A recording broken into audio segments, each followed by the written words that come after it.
नमस्कार.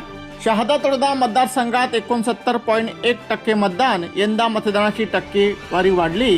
विधानसभा निवडणुकीसाठी महायुतीकडून आमदार राजेदादा पाडवी तर महाविकास आघाडीतर्फे राजेंद्र गावित यांच्यात सरळ लढत होऊन नंदुरबार प्रशासनाच्या चोख बंदोबस्तात मतदान पार पडले.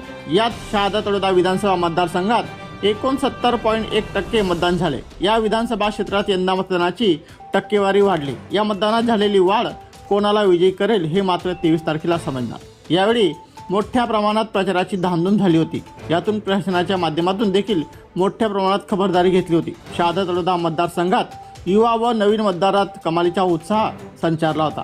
या विधानसभा निवडणुकीत ग्रामीण भागातील तरुणांमध्ये मोठ्या प्रमाणात उत्साह दिसून आला. यावेळी महिलांनी मोठ्या प्रमाणात आपला मतदानाचा हक्क बजावल्यामुळे लाडकी बहीण योजनेचा परिणाम तर नाही ना.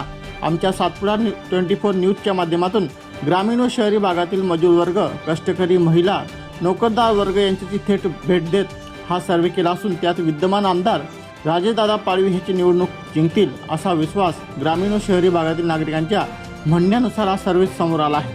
नंदुरबार पोलीस दलातर्फे ठिकठिकाणी चोख बंदोबस्त करत मतदान प्रक्रिया शांततेत पार पडली. तसेच शहादा तळोदा मतदारसंघातील महसूल कर्मचाऱ्यांनी तसेच कर्तव्य बजावणाऱ्या कर्मचाऱ्यांनी योग्य ती खबरदारी घेत